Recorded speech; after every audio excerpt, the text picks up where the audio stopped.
saat ini kita semuanya diberi kesehatan, kelonggaran waktu sehingga kita bisa mengikuti perkuliahan Magister Manajemen Universitas Pelita Bangsa. Dan sebelumnya saya ucapkan terima kasih kepada Bapak Heru dan Bu Heru, Bu Ana, sebagai Bapak Pembina Magister Manajemen Universitas Pelita Bangsa. Terima kasih atas kesempatan yang diberikan kepada saya sebagai dosen tamu. Baik, mungkin untuk mempersingkat waktu, saya memulai. Sebelumnya mohon maaf ya Bapak-Bapak, Ibu-Ibu, di sini saya ngajar mata kuliah manajemen. Ini sebenarnya bukan konsentrasi saya adalah pemasaran, tapi tidak apa-apa. Manajemen ini saya belajar kembali karena memang saya masih dalam tahap belajar. Kenapa manajemen ini mata kuliah yang difavoritin ya? Kenapa difavoritin? Karena ilmu manajemen itu adalah ilmu seni. Jadi saya menyampaikan pembelajaran saya ini mungkin hanya pada saat tingkat-tingkat dasarnya aja, karena ibaratnya seperti bangunan yang kokoh itu ditopang dengan fondasi yang kuat. Fondasinya ini maksudnya dasarnya yang kuat. Baik.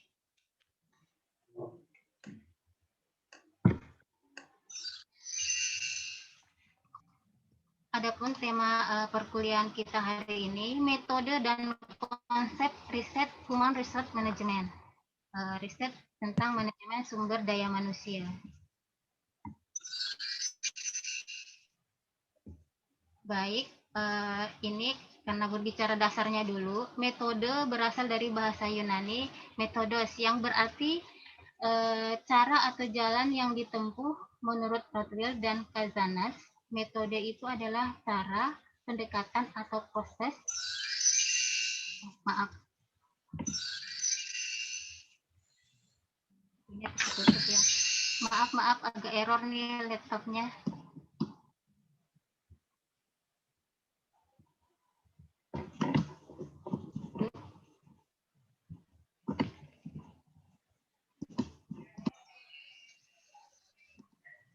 Oke, kembali.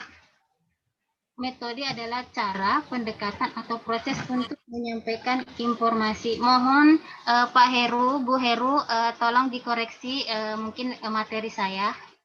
Dan tolong kalau kekurangannya tolong ditambahin. Oke, lanjut. Atau kata metode merujuk pada suatu cara atau jalan yang harus dilakukan oleh seseorang agar dapat mencapai tujuan yang diinginkan. Itu metode.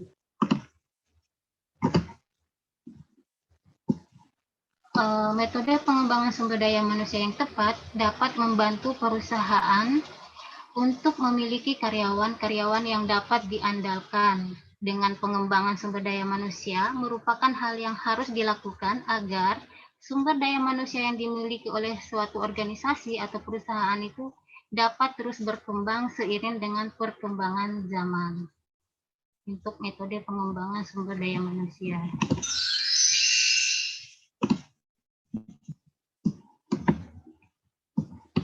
Dalam organisasi apapun ya, organisasi apapun itu, baik itu organisasi di bidang pendidikan, organisasi di bidang industri, dan lain-lain, Human Resource Management menempati kedudukan yang paling vital. Kenapa paling vital? Paling vital artinya ini sangat penting atau diutamakan. Memang diakui bahwa biaya itu memang penting. Demikian pula sarana, prasarana, dan teknologi. Tetapi kembali lagi, kalau misalnya perusahaan tersebut perusahaan bonafit, sarana dan prasarananya lengkap, teknologinya canggih, tapi yang mengelola, yang menjalankan itu adalah manusianya, sumber daya manusianya. Contohnya mesin yang canggih, mesin secanggih-canggihnya mesin, yang mengoperasikan kan manusia, yang menciptakan itu manusia. Jadi kenapa Human Resource Management atau sumber daya manusia ini menempati kedudukan yang paling vital? Karena sangat-sangat penting peranannya.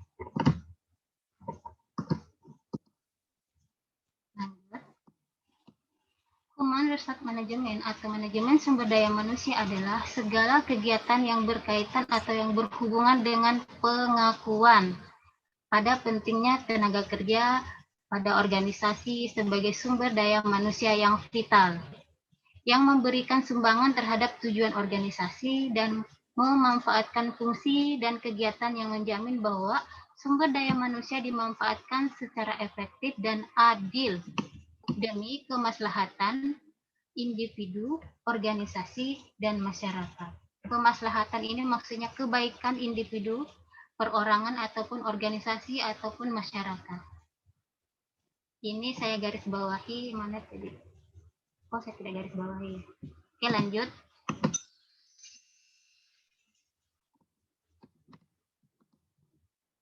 Masih tentang posisi sumber daya manusia tidak bisa diganti oleh faktor-faktor lain, dilihat dari nilai sumbangannya terhadap organisasi. Jadi kita sebagai sumber daya manusia itu tidak bisa digantikan oleh faktor-faktor lain, walaupun faktor teknologi secanggih apapun. Sumber daya manusia itu tidak bisa digantikan karena seperti tadi, secanggih-canggihnya teknologi yang mengoperasikan itu adalah manusia. Karena secanggih teknologi itu adalah ciptaannya manusia. Seorang pegawai dinyatakan memiliki nilai sumbangan kepada organisasi apabila kehadirannya diperlukan, memiliki nilai tambah terhadap produktivitas organisasi, dan kegiatannya berada dalam mata rantai keutuhan sistem organisasi. Mata rantai mata rantai itu maksudnya kejadian atau peristiwa yang saling berhubungan, yang saling berkaitan.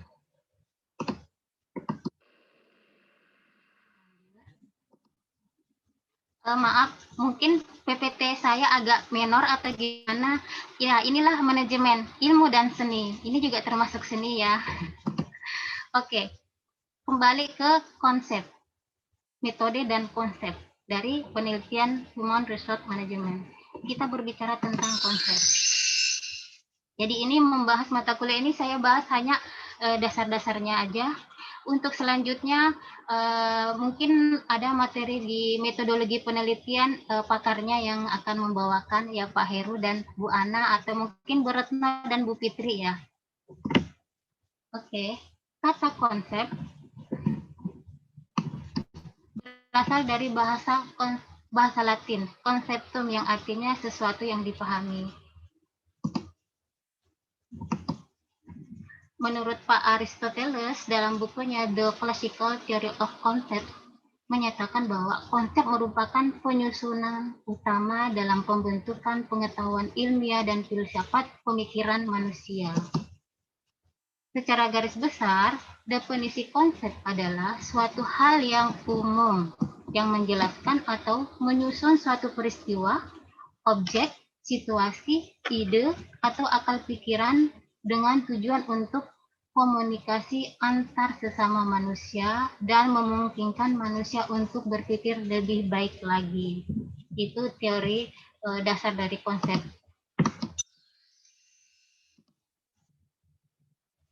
Nah, intinya, konsep membawa suatu arti yang mewakili sejumlah objek yang mempunyai ciri yang sama dan membentuk suatu kesatuan pengertian tentang suatu hal atau proses atau persoalan yang dirumuskan.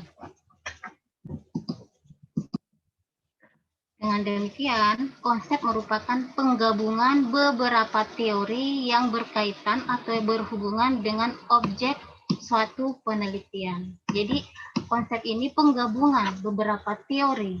Kalau kita membuat suatu penelitian, itu harus ada teori atau pendukung dari proposal kita, skripsi kita, tesis kita, maupun disertasi kita. Maksudnya referensi. Referensinya kita itu ya dari teori-teori, baik itu dari jurnal, buku, dan lain-lain.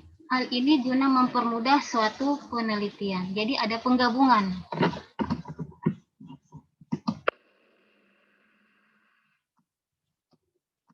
Masuk ke pembahasan riset manajemen sumber daya manusia atau Human Resource Management.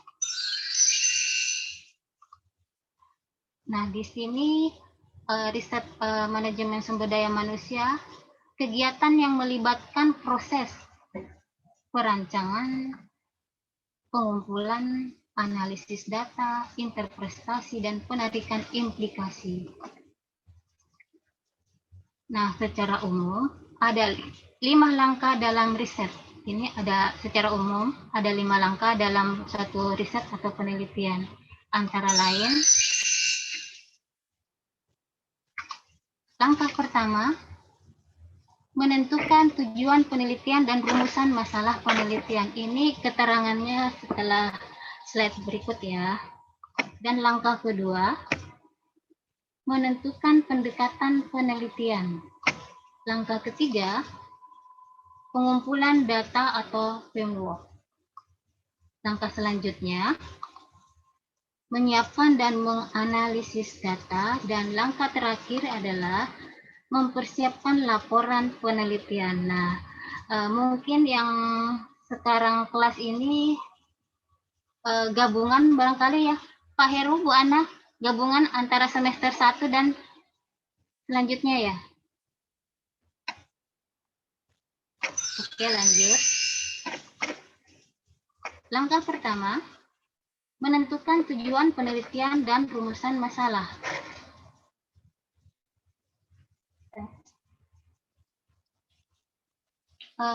Sebelumnya mohon maaf, saya juga agak deg-degan Pak Heru, Bu Ana. Maaf, mungkin sebentar saya agak percepat ya, soalnya tadi pagi jam 7 tiba-tiba dosen pembimbing saya menelpon untuk mengadakan bimbingan. Sempat saya tawar-menawar. Tadi Prof-nya bilang, Nur, ntar telepon Bapak sekitar jam 11-an ya, kita bimbingan. Siapkan disertasinya, nanti Bapak langsung tanya jawab aja. Siap, Prof. Jadi mungkin saya agak percepat ya Bapak ya. Mungkin nanti ada pun pertanyaan dari Bapak-Bapak, Ibu-Ibu, saya pending dulu. Insya Allah nanti akan saya jawab mungkin lewat WA atau mungkin lewat email dan lain-lain. Nanti saya serahkan ke Pak Heru dan Bu Ana. Sebelumnya mohon maaf. Kembali ke laptop. Langkah pertama, menentukan tujuan penelitian dan rumusan masalah penelitian. Nah, sebelum kita melakukan suatu riset atau penelitian, kita harus mengetahui masalahnya apa. Jadi kalau mau membuat suatu penelitian, kita cari masalah dulu. Kita cari masalahnya, bukan cari gara-gara ya. Kita cari masalahnya. Suatu penelitian, kalau tidak ada masalahnya, untuk apa kita teliti? Karena dari masalah tersebut, kita harus cari jalan keluarnya. Kita harus cari jawabannya. Jadi mengetahui masalahnya apa yang ingin kita cari tahu jawabannya melalui penelitian kita. Dalam tahap ini, kita menentukan tujuan penelitian yang akan kita lakukan, latar belakangnya, informasi yang relevan, yang sesuai, dan bagaimana informasi tersebut dapat bermanfaat bagi kehidupan. Biasanya individu atau organisasi di dalam melakukan suatu penelitian atau riset itu ada 3 tujuan dasar. Yang pertama, untuk mengetahui atau membujuk audiens. Mengetahui atau membujuk audiens, ini yang pertama. Kenapa audiens yang harus dibujuk? Biasanya calon responden kita itu kan kita harus dekati dulu ya. Contohnya kita mau meneliti di suatu perusahaan, tidak usah jauh-jauh, kita mau meneliti di kampus Universitas Pelita Bangsa. Sebelumnya kita harus ada audiens dulu ya, ada pendekatan dulu pada responden-responden kita. Mungkin responden kita mahasiswa atau mahasiswi atau mungkin karyawannya atau mungkin dosen-dosennya. Sebelumnya kan ada audiens dulu, pembujuk audiens, pendekatan ke responden kita. Dan kedua, untuk membuat inovasi baru. Biasanya suatu penelitian itu kita harus ada inovasi barunya, kebaharuan. Dan yang ketiga, untuk memahami atau memprediksi perilaku manusia atau fenomena. Ini 3 tujuan dasar ya dalam melakukan suatu penelitian. Lanjut. Bagi perusahaan, riset biasanya berperan penting dalam menyediakan informasi yang diperlukan untuk mengambil kebijakan. untuk mengambil kebijakan baik di level low management sampai middle management ataupun top management. Maka sebelum melakukan penelitian atau riset, kita perlu melakukan diskusi pada pihak manajemen agar riset dapat membantu menjawab masalah perusahaan. Seperti contohnya tadi, sebelumnya kita ada audiens dulu, membujuk audiens, pendekatan dengan calon responden kita, dan sebelumnya kita harus melakukan diskusi kepada pihak manajemen. Supaya mungkin nanti apabila kita membutuhkan data-data, lebih mudah untuk mendapatkannya. Nah, beberapa tujuan riset bagi perusahaan diantaranya untuk mengetahui potensi pasar yang baru. Alasan mengapa penjualan misalnya menurun. Alasan kenapa kok setiap tahun Universitas Pelita Bangsa itu mahasiswanya kok semakin lama semakin meningkat, semakin banyak. Oh, ternyata setelah dilakukan penelitian, ternyata kampus Universitas Pelita Bangsa itu posisi kampusnya sangat strategis, dikelilingi dengan kawasan-kawasan industri, di mana kawasan industri tersebut adalah banyak pendatang, banyak pekerja yang ingin mengikuti perkuliahan atau mungkin ingin menambah ilmunya, atau mungkin juga hanya formalitas bisa jadi. Beberapa tujuan riset dari perusahaan diantaranya untuk mengetahui potensi pasar yang baru, kembali lagi, mengapa penjualan menurun atau meningkat, untuk mengevaluasi kinerja perusahaan. Nah, ini untuk mengevaluasi kinerja perusahaan. Mungkin hasil dari penelitian kita, minat mahasiswa memilih Universitas Pelita Bangsa. Dengan mengadakan penelitian, mungkin kita bisa mengetahui jawabannya. Adapun kekurangannya itu bisa dievaluasi kembali. Lanjut. Untuk langkah kedua, menentukan pendekatan penelitian. Jadi menentukan pendekatan penelitian, ini ada PDKT ya. Kalau kita meneliti itu harus PDKT. Jangan hanya pada saat, jangankan untuk meneliti, kita harus PDKT. Untuk PDKT cewek juga itu pasti, mendekati cewek itu pasti ada PDKT-nya. Apalagi penelitian. Setelah kita mengetahui apa yang ingin diteliti, kemudian kita menentukan pendekatan penelitian. Pada tahap ini, kegiatan yang dilakukan meliputi pencarian teori yang mendasari, yang berhubungan dengan penelitian kita. Teori-teori ini kita bisa ambil dari mana? Referensi-referensi yang mendukung proposal kita, skripsi kita, tesis kita. Nah, kok keringetan ya? Kemudian, membuat rumusan masalah dan hipotesis. Membuat rumusan masalah dan hipotesis. Membuat rumusan masalah, ya masalah dirumuskan.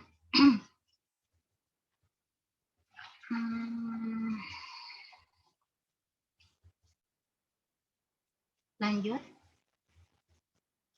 Membuat rumusan masalah dan hipotesis, saya kira ini sudah semester, ini gabungan ya, kayaknya ada yang sudah semester sudah bimbingan, ada yang mungkin baru masuk perkuliahan, dan mungkin ada yang sudah mau ujian, mungkin, amin. Sebentar lagi akan menyandang gelar Magister Manajemen Universitas Pelita Bangsa. Oke, lanjut. Pendekatan yang digunakan dalam penelitian bisa berbeda tergantung pada masalah apa yang kita teliti. Nah, secara umum ada 4 pendekatan penelitian. Secara umum. Pertama, pendekatan kuantitatif. Ini saya yakin semuanya sudah pada tahu, ini kan Magister Manajemen ya, calon-calon Magister Manajemen. Ini sudah ditempuh di S1. Jadi yang materi yang saya sampaikan ini yang betul-betul dasar. Tapi kadang dasarnya itu kita sering lupa. Pengalaman setiap menguji S1, skripsi, biasanya kalau saya menguji, saya itu memulai dari dasarnya dulu, dari awalnya dulu. Yang saya tanyakan, jenis penelitiannya apa, masalahnya apa. Nah, ini ada secara umum ada 4 pendekatan. Pendekatan kuantitatif, maaf saya tidak bisa melihat ya siapa-siapa aja. Saya pengen menanyakan ke para mahasiswa-mahasiswi, bapak-bapak, ibu-ibu, tapi saya tidak melihat ininya. Oke, kita lewatin aja. Adapun penjelasannya nanti setelah slide berikutnya, pendekatan kualitatif. Kemudian pendekatan pragmatis dan terakhir pendekatan, nah ini gambarnya sudah muncul. Pendekatan advokasi. Kok gambar saya nggak ada ya? Apa saya ini ya? Nggak apa-apa ya. Pendekatan kualitatif, kuantitatif, pragmatis, dan advokasi ini secara umum 4 pendekatan ya dalam suatu penelitian.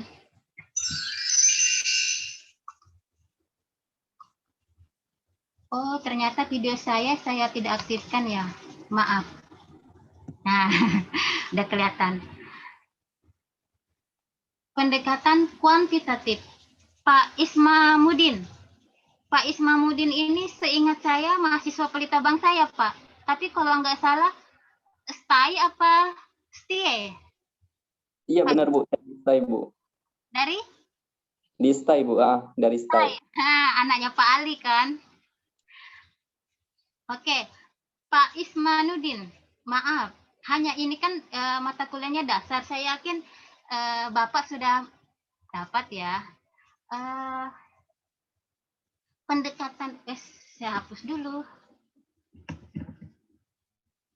Wah, enggak bisa saya hapus deh. Padahal ingin nanya.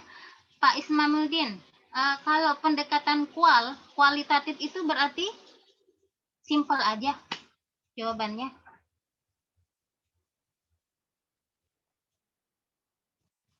Ini kan kuantitatif itu adalah pendekatan data dikumpulkan, diubah menjadi angka-angka sehingga dapat dilakukan perhitungan secara statistik. Ya oke. Ade Rizky. Halo, apakah repot Pak Ade Rizky? Saya mau tanya sama Pak Ade nih. Pak Ade, halo. Iya Ibu. Pendekatan kualitatif itu berarti jenis penelitian berdasarkan apa, Pak Ade? Kalau menurut pandangan saya, kualitatif itu adalah pendekatan data dari deskriptif, Bu.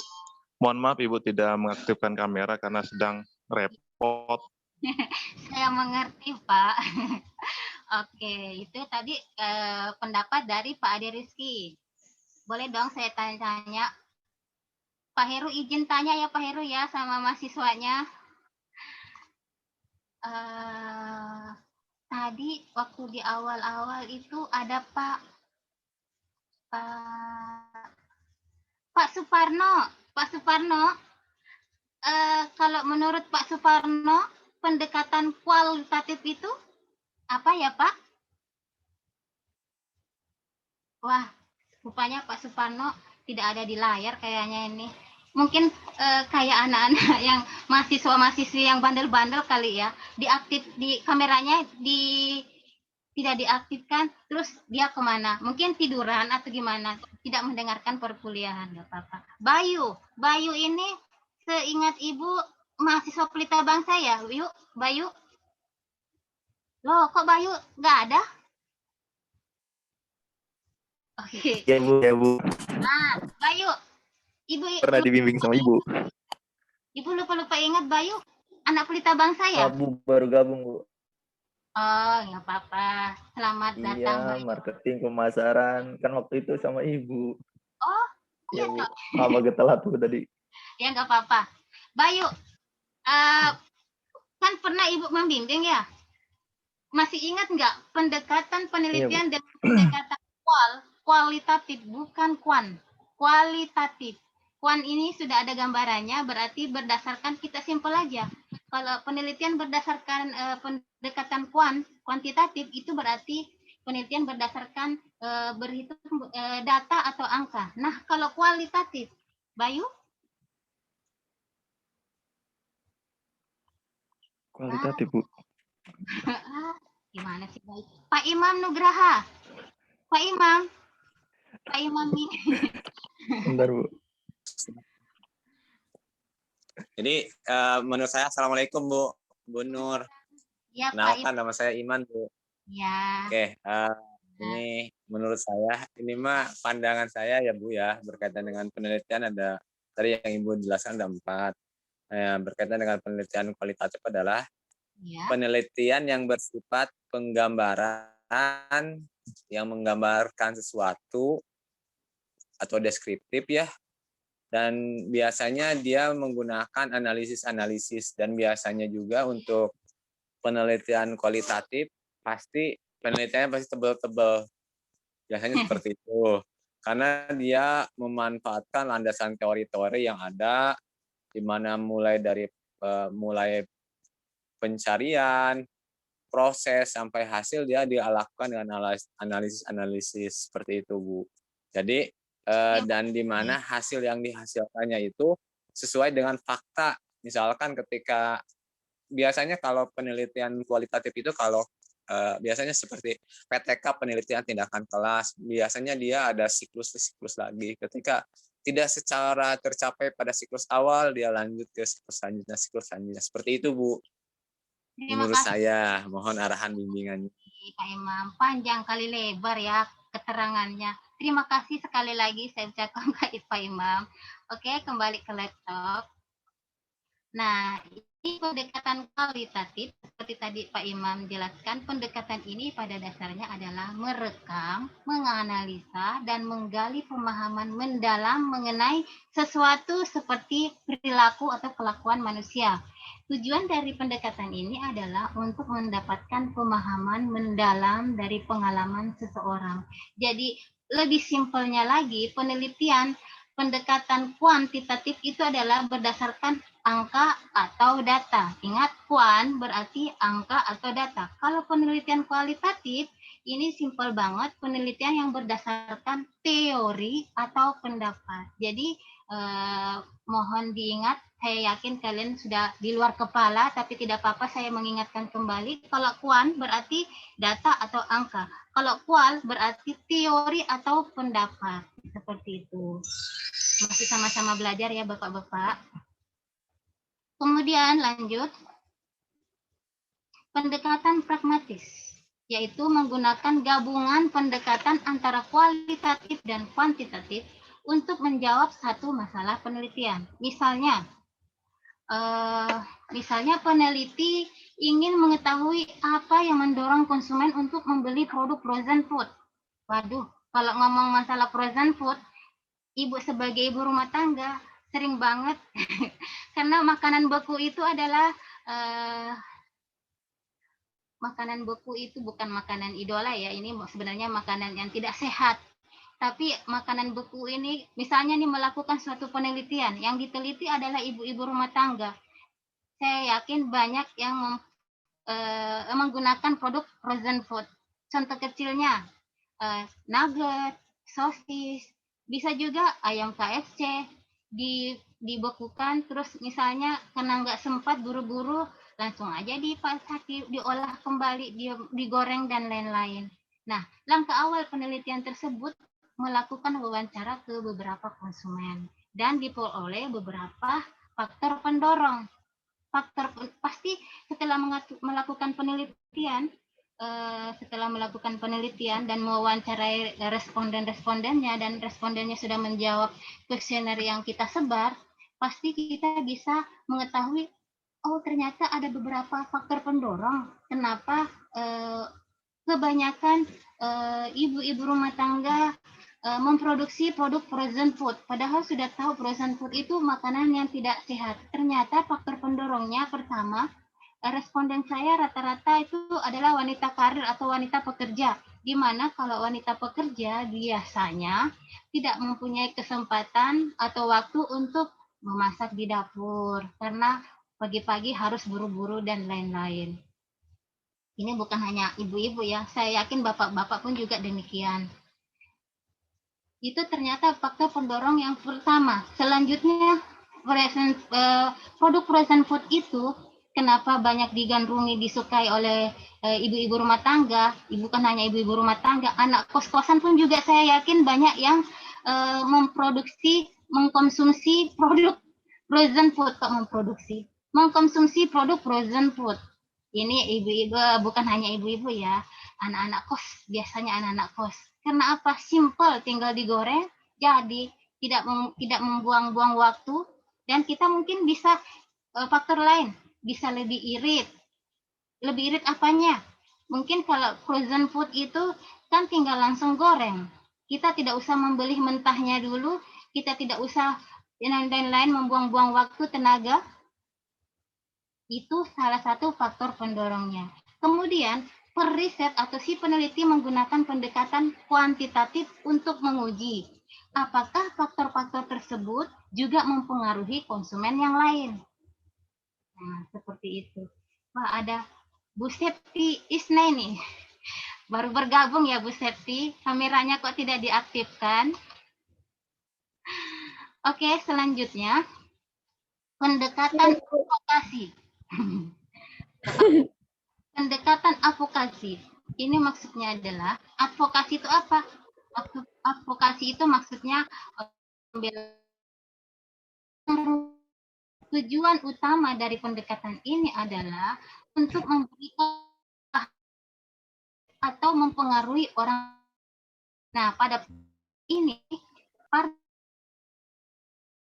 atau narasumber itu diperlukan, dan biasanya si peneliti bisa menjadi bagian dari kelompok yang ditelitinya. Nah, ini contohnya kembali ke pendekatan yang di atas nih, pendekatan pragmatis.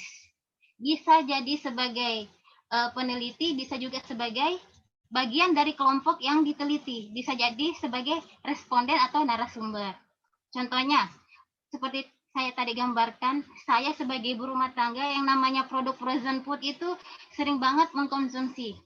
Ini bisa saya misalnya buat satu penelitian, saya sebagai respondennya dan saya juga sebagai si peneliti, si periset. Oke, lanjut.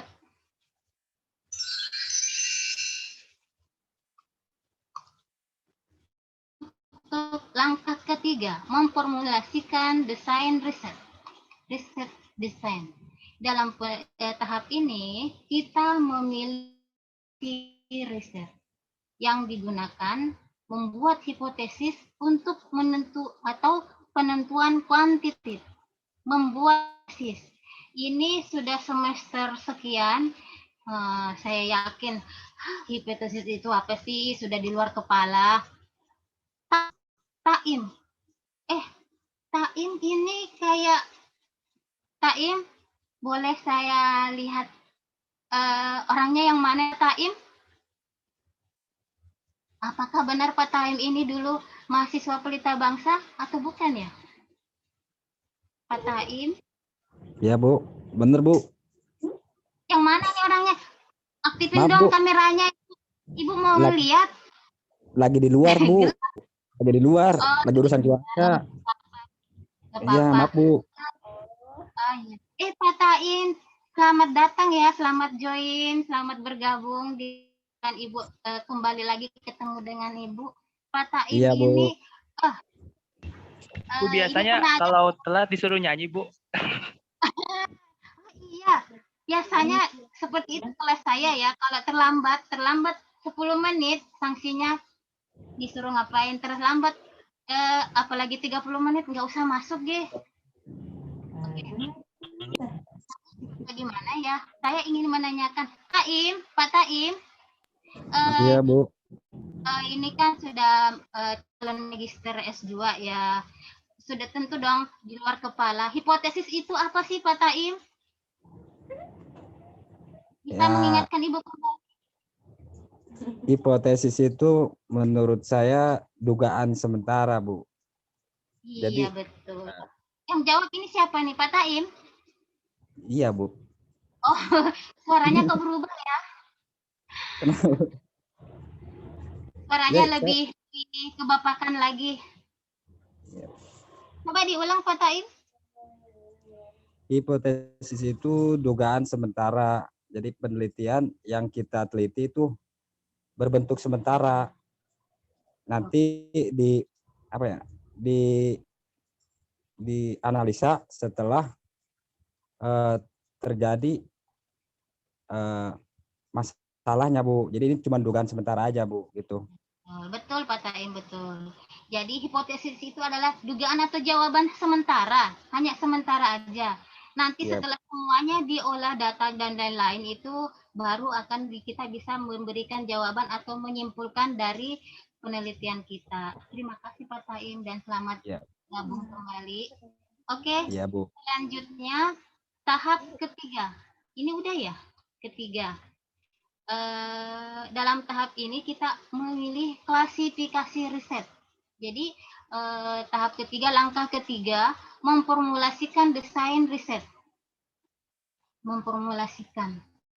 Memformulasikan ini menyusun dalam bentuk yang tepat atau yang sesuai. Dalam tahap ini, kita memilih klasifikasi riset yang akan digunakan, kemudian membuat hipotesis yang tadi sudah dijawab sama Pak Taim, kemudian menentukan metode dalam pengambilan data, merancang alat pengumpulan data dan skala pengukuran, serta memilih dan menentukan jumlah responden kita dan merencanakan metode analisis data.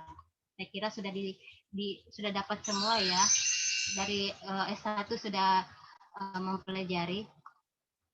Oke, untuk langkah keempat, mengumpulkan data, fieldwork, mengumpulkan data. Proses pengumpulan data ini meliputi pemilihan wilayah kerja, bisa juga melakukan training tenaga kerja lapangan, kemudian supervisi, validasi data, dan evaluasi. Supervisi ini maksudnya pengawasan atau mengontrol ya, atau melakukan interview sudah terlatih dan dalam mengumpulkan data. Oke, hal ini dikarenakan proses pengumpulan data itu membutuhkan waktu atau memakan waktu yang cukup panjang. Biasanya resiko dari mahasiswa untuk melakukan suatu penelitian, apalagi mahasiswa yang dari Universitas Pelita Bangsa itu adalah boleh dikata 80% adalah pekerja, tenaga kerja. Jadi biasanya di dalam melakukan suatu penelitian itu hanya mengambil sisa-sisa waktu dari mereka. Karena kenapa? Mereka kerja dari Senin sampai bahkan sampai Minggu, belum lembur dan lain-lain. Nah, sisa-sisa waktu yang dia gunakan itulah yang dipakai untuk meneliti. Jadi memang kalau kita meneliti itu memang betul-betul memakan waktu, ya, tenaga, biaya, bahkan air mata loh. Pengalaman saya memakan waktu dan mengorbankan perasaan dan air mata. Penelitian contohnya yang saya alami, meneliti di kuliah di Malang, sementara kita ada di Cikarang. Itu biasanya kalau sudah ke kampus meninggalkan keluarga, ya curhat. Meninggalkan keluarga kadang 3 hari, bahkan pernah 1 minggu meninggalkan keluarga hanya untuk menuntut ilmu di Malang. Ya begitulah, sesuatu yang kalau memang ingin sukses memang membutuhkan pengorbanan. Pengorbanan ini bukan hanya pengorbanan secara materi ya, tapi juga pengorbanan semuanya lah. Pengorbanan materi, perasaan, semua. Kok jadi curhat ya? Oke, kan ini kan manajemen ilmu dan seni. Curhat itu juga termasuk seni kayaknya ya. Oke. Lanjut kembali ke laptop.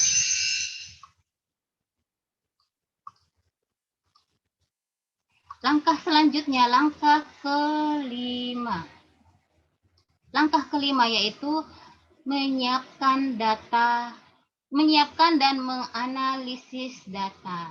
Mungkin sekarang mungkin sudah ada yang sudah menyiapkan datanya ya, atau mungkin sudah ada yang menganalisis datanya, karena di sini gabungan antara mungkin semester 1 dan selanjutnya, dan mungkin sudah ada yang sudah tahap masuk bimbingan. Aduh, saya kok gerah ya.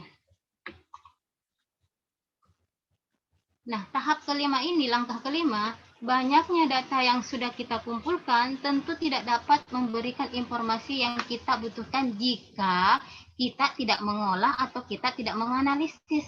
Ya untuk apa kita misalnya koresponden menyebarkan kuesioner kalau setelah dapat datanya terus kita biarkan teronggok begitu aja.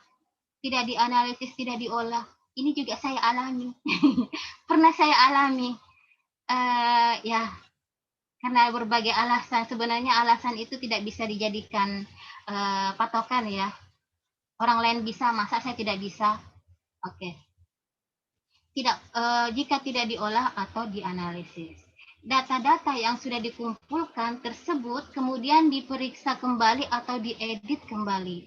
Kemudian dilakukan coding. Coding ini maksudnya pemberian kode untuk mempresentasikan setiap respon dari pertanyaan. Jadi ini kalau menganalisis data, menyiapkan data dan menganalisis ini juga membutuhkan waktu loh, membutuhkan waktu untuk mengedit dan lain-lain. Pengalaman. Kok semakin berkeringat ya. Kemudian melakukan coding sudah. Setelah itu dibuat transkrip dan disimpan dalam media penyimpanan. Hati-hati jangan sampai misalnya datanya kena virus dan lain-lain. Ini saya pernah mengalami waktu di S2. S2 itu belum pakai flash disk. Waktu itu masih pakai laptop, itu masih sangat jarang, masih tahun 2000 2001 2002 itu kita belum mengenal namanya HP. Beda banget, beda jauh dengan sekarang. Kalau kita mau cari referensi atau buku-buku atau dan lain-lain, kita harus ke perpustakaan pusat. Kalau sekarang Masya Allah luar biasa, kemudahan sangat mudah. Cukup informasi ada di dalam genggaman kita, apapun yang kita tanyakan sama Mbah Google, itu Mbah Google bisa jawab.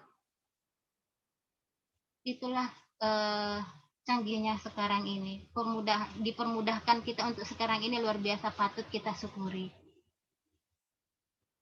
Kemudian media penyimpanan atau diinput langsung ke dalam komputer.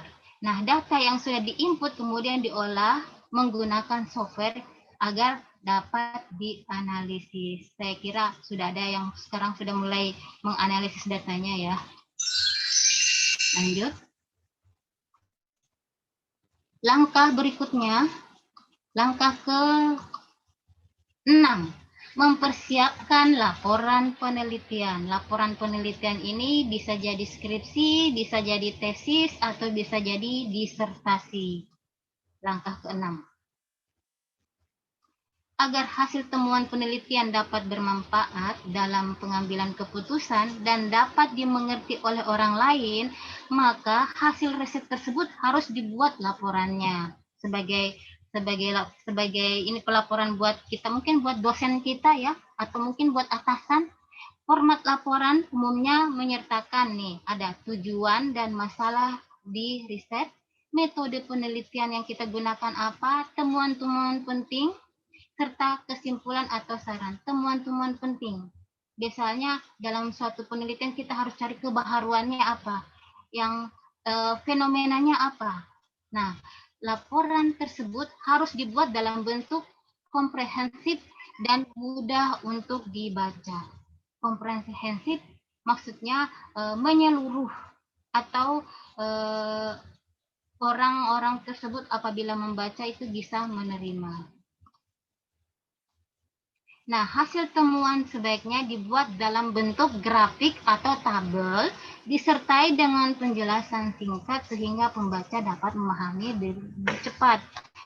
Atau dibuat mapping juga bisa, lebih mudah kalau kita membuat mapping atau tabel. Atau kalau misalnya grafik, kita membuat grafik, mau meneliti tentang minat, ngomong minat mulu ya, mau meneliti mungkin tentang mau menganalisis tentang pengaruh pemberian kompensasi terhadap prestasi kerja karyawan. Misalnya nih di tahun 2000 itu ternyata dengan sebelum diberikan kompensasi grafiknya ada di angka 2. Di tahun 2021 setelah diberikan kompensasi grafiknya naik ada di angka 5.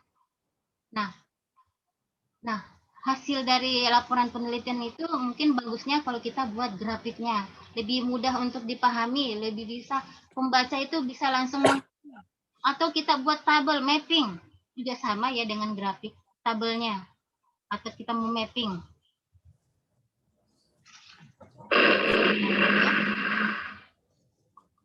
Nah, ini kita membahas tentang tahap-tahap di dalam riset SDM atau Human Resource Management.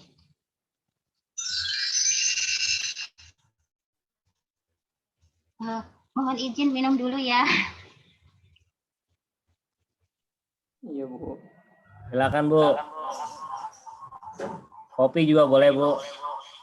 Aduh, maaf saya tidak ngopi dan tidak ngeteh. Oke, lanjut kembali ke laptop. Tahap-tahap riset dalam sumber daya manusia atau Human Resource Management itu sebagai berikut. Tahap-tahapnya apa aja? Nanti penjelasannya ada slide berikutnya. Tahap pertama, penentuan masalah riset. Penentuan masalah riset atau masalah dalam penelitian. Kemudian penentuan desain dari penelitian. Kemudian metode pengumpulan data. Metode pengambilan sampel. Kemudian penulisan dan penyampaian proposal dari suatu penelitian. Dan keenam, pengumpulan data, sehingga yang ketujuh terjadi pengeditan, pengkodean, tabulasi, dan pemrosesan data. Kemudian yang kedelapan, analisis dan penginterpretasian hasil dari suatu penelitian. Dan yang terakhir, penulis dan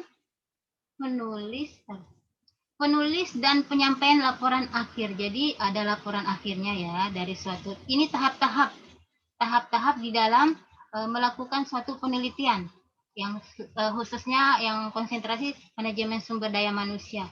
Saya rasa semua konsentrasi sama aja ya dalam penelitiannya. Oke. Ini mau bahas apa ya?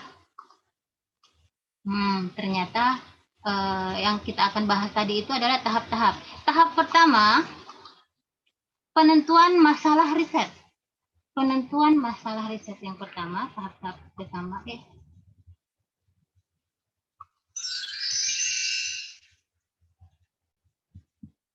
Menurut Pak Bettler tahun 1994, penetapan masalah merupakan langkah pertama.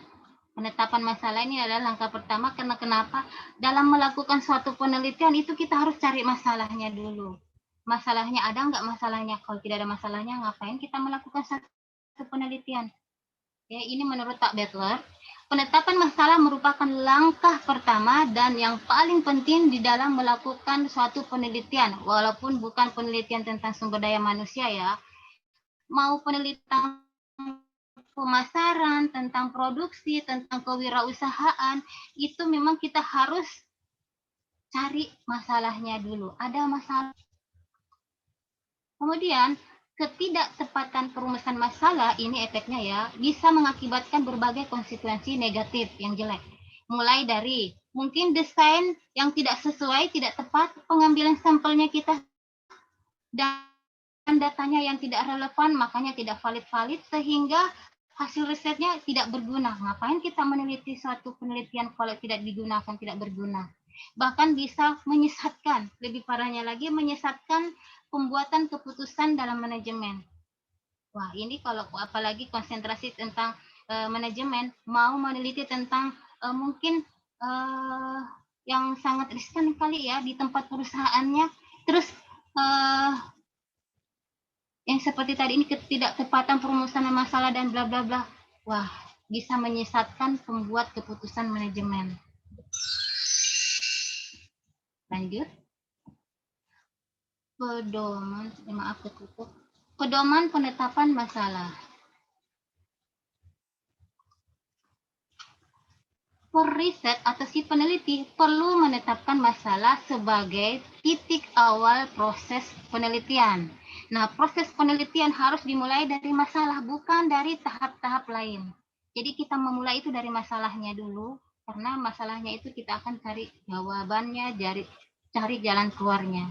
Maaf, saya tahu bapak-bapak sekalian mungkin lebih tahu dan lebih berpengalaman dari saya, ilmunya lebih luas, lebih jauh dari saya, tidak apa-apa. Di sini saya menyampaikan, jangan lihat sayanya, tapi mungkin yang saya sampaikan ya, walaupun mungkin ini hanya dasar ya, ini kan orang udah tahu, ini kan S2, ini mah mata pelajaran D3, tidak apa-apa. Ingat, ibaratnya seperti bangunan yang kokoh, kita lihat dari pondasinya. Kalau pondasinya atau dasarnya kuat, bagus, sesuai, yakin bangunan tersebut semakin kokoh, mungkin bisa sampai puluhan tahun, bahkan ratusan tahun.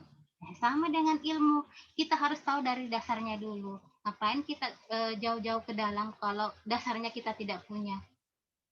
Oke, kembali lagi. Nah, si periset atau si peneliti perlu mengikuti alur. Mengikuti alur ini maksudnya biasanya dalam suatu penelitian itu ada gejala, kita harus lihat dulu ada gejala-gejala. Dari gejala tersebut bisa menimbulkan masalah. Nah, dari masalah tersebut setelah kita olah, setelah kita teliti dan lain-lain, itu kita bisa mengambil keputusan. Nah, dari masalah tersebut akhirnya kita bisa menyimpulkan atau mengambil keputusan. Biasanya kalau ada masalah itu kan biasanya ada gejala-gejalanya dulu. Contohnya nih, mau meneliti tentang minat karyawan, kinerja karyawan, kinerja karyawan di tahun 2020 kinerjanya masih bagus banget, 80% lah, boleh dikatakan 80%. Kok ini tahun 2021 kok kinerja kok menurun? Ini biasanya ada gejala-gejalanya. Gejala-gejalanya itu biasanya nih ya, kinerja karyawan biasanya gejalanya, oh ternyata dalam kantor masuk kerja itu kehadirannya mulai berkurang dan lain-lain. Itu gejala-gejala, namanya juga gejala. Dari gejala tersebut bisa menimbulkan masalah karena jarang masuk kerja, akhirnya menimbulkan masalah di mana kinerjanya semakin menurun. Itu periset mengikuti alur. Selanjutnya, periset atau si peneliti perlu memperoleh pandangan dari pihak perusahaan dan pihak terkait di bidang sumber daya manusia. Kalau penelitian dari sumber daya manusia, jadi kita harus perlu mendapatkan atau memperoleh pandangan, wawasan, pengetahuan dari pihak perusahaan tempat kita untuk meneliti yang terkait dengan bidang sumber daya manusia. Kemudian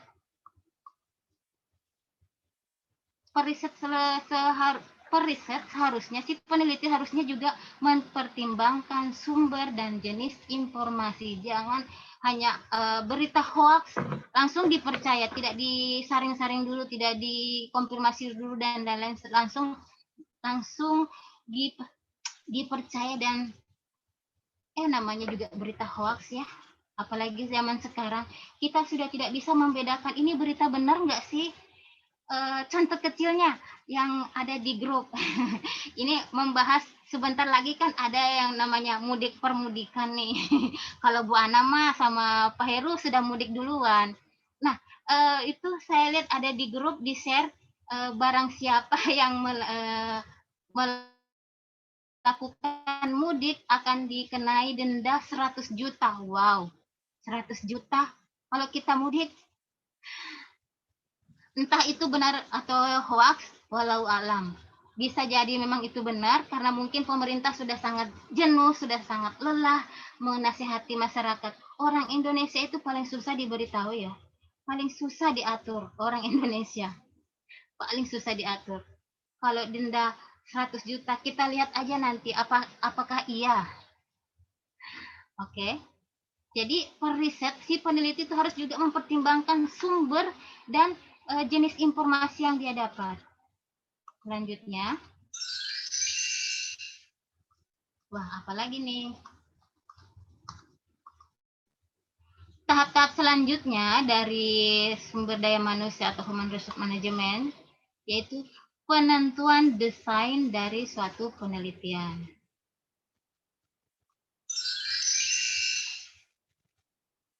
Bukan, saya bisa. Desain riset dari sumber daya manusia adalah menurut Pak Malhotra 2010, desain riset sumber daya manusia itu adalah kerangka kerja yang secara detail merinci prosedur yang diperlukan untuk memperoleh informasi masalah penelitian dan menyediakan informasi yang dibutuhkan untuk pengambilan keputusan. Menurut Pak Malhotra. Nah, selanjutnya kita membahas tentang pembagian dari desain riset sumber daya manusia. Pembagian desain, maksudnya gimana? Kita lihat selanjutnya.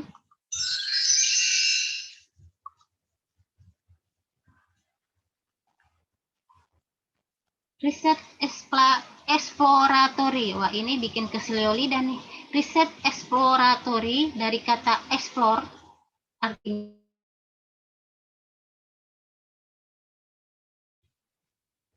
berusaha menemukan masalah yang mungkin dihadapi manajer sumber daya manusia yang bersifat meraba-raba. Jangan salah paham, meraba-raba dalam tanda kutip. Meraba-raba di sini maksudnya mengira-gira, memperkirakan masalah atau peluang sumber daya manusia, perusahaan atau organisasi. Contohnya manajer mengira-gira, ini hanya contoh loh ya, hanya contoh. Misalnya intensif dan tunjangan kalau misalnya dinaikkan, tapi jam kerja dan beban kerja ditambah, kira-kira meningkatkan kinerja karyawan nggak ya? Ini hanya meraba-raba atau mengira-ngira, kira-kira seperti itu. Kalau misalnya nih, saya berikan intensif, saya naikkan tunjangan, tapi beban kerja saya juga naikkan dan jam kerja saya tambah. Kira-kira kinerja karyawan saya meningkat nggak ya? Itu hanya kira-kira. Itu pun bisa terjawab kalau kita sudah membuktikan, sudah melaksanakan. Oke. Riset exploratory merupakan desain riset yang bertujuan utama memperoleh pandangan secara mendalam dan menyeluruh tentang masalah manajemen sumber daya manusia yang sebenarnya. Hasil dari penelitian digunakan sebagai pedoman menentukan jenis informasi yang dibutuhkan. Jadi hasil penelitian kita ini bisa jadi pedoman untuk menentukan jenis informasi apa nih kira-kira yang dibutuhkan oleh karyawan. Misalnya seperti itu.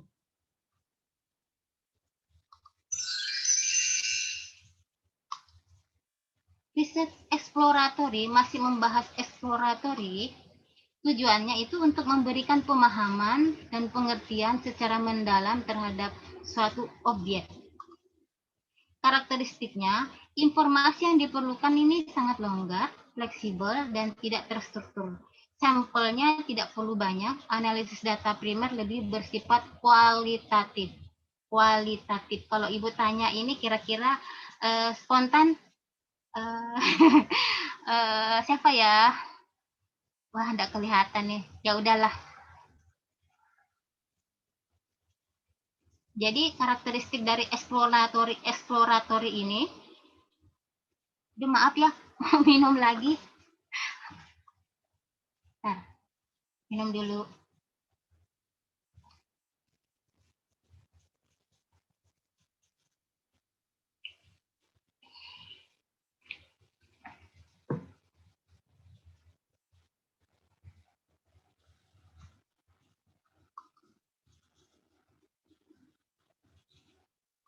Halo.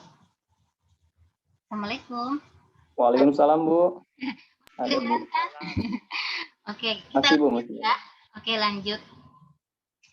Untuk riset exploratory, karakteristiknya ini informasi yang diperlukan ini maksudnya sangat longgar dan lebih fleksibel, tidak terstruktur, sampel tidak perlu banyak, dan analisis data primer lebih bersifat kualitatif. Ingat kan kualitatif yang saya tanya siapa ya? Oh, udahlah, ntar kalau Ibu sering nanya-nanya, ntar Ibu jadi Taim, mana Taim? Dulu waktu perkuliahan Ibu yang sering saya tanya itu Pak Taim. Karena dulu saya enggak nyangka loh ya, Pak Taim itu ngambil magister manajemen. Wah, padahal maaf nih saya jujur ya, Pak Taim maaf ya. Pak Taim itu kalau setahu saya yang Pak Taim yang saya kenal, yang anak mahasiswa Pelita Bangsa, orangnya itu kalau kuliah itu seenaknya dewe. Kalau datang sering terlambat. Sudah terlambat, duduk paling belakang. Kerjanya hanya apa? Melamun. Maaf ya Pak Taim. Makanya waktu perkuliahan saya juga sering nunjuk bertanya tiba-tiba. Yang saya sampaikan materi di awal-awal saya tanyakan kembali karena ya namanya manusia biasa ya. Kadang memorinya kita apalagi sudah seperti Ibu sudah usianya sudah setengah abad, hampir setengah abad, jadi daya ingatnya sudah sangat jauh-jauh menurun. Oke, kembali ke laptop.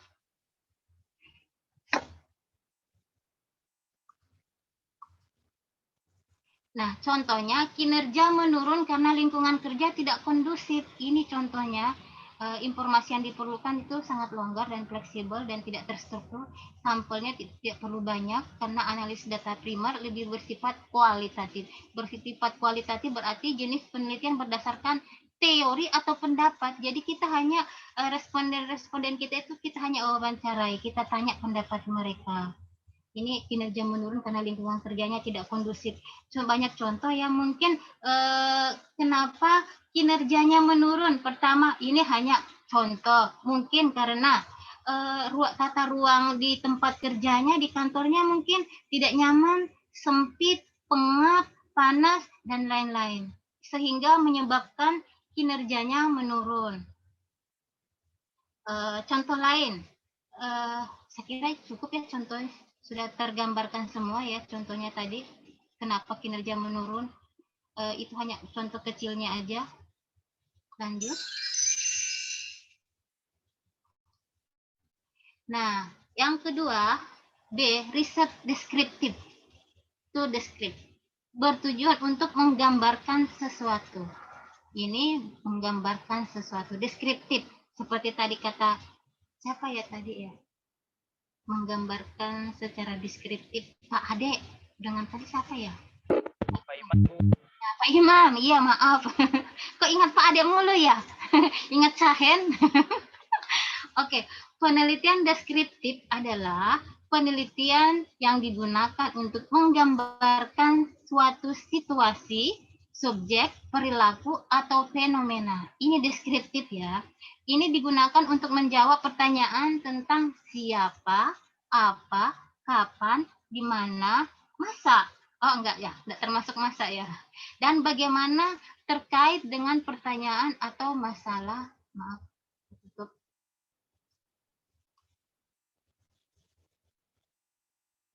Masalah peneliti tentunya. Masalah peneliti tertentu. Nah, ini yang deskriptif. Saya kira sudah tahu semua deskriptif itu apa. Tadi sudah dijelaskan sama Pak Imam, sama Pak Ade juga, sama Taib juga kayaknya ya Pak Taib ya. Oke, lanjut. Riset kausal dari kata to cause, menyebabkan atau mempengaruhi. Kausal itu ternyata menyebabkan atau mempengaruhi.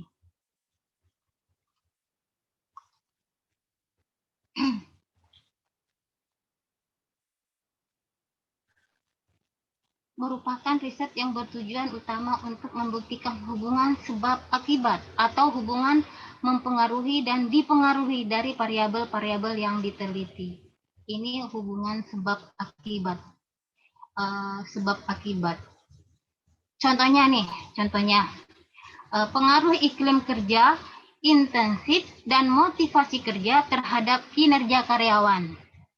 Ini pasti dilihat dari judulnya, kita sudah bisa meraba-raba ya, sudah bisa mengetahui. Di sini pasti ada hubungan sebab akibat. Sebab akibat contohnya karena dengan iklim yang kondusif dan pemberian intensif serta peningkatan pemberian motivasi pada karyawan, ini dapat menimbulkan rasa puas.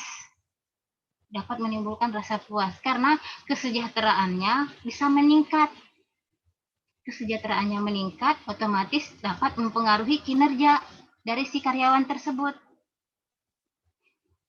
Ini juga akan bermanfaat bagi perusahaan atau organisasi. pasti dong organisasi atau perusahaan itu bisa meningkatkan kinerja karyawannya apabila sesuai dengan judulnya tadi, iklim kerjanya yang bagus, kondusif, intensif, dan diberi motivasi. Lanjut, kembali ke laptop. Riset kausal, masih tentang riset kausal, adalah suatu jenis riset konklusif. Riset konklusif yang bertujuan utama adalah mendapatkan bukti mengenai hubungan sebab akibat atau hubungan kausal.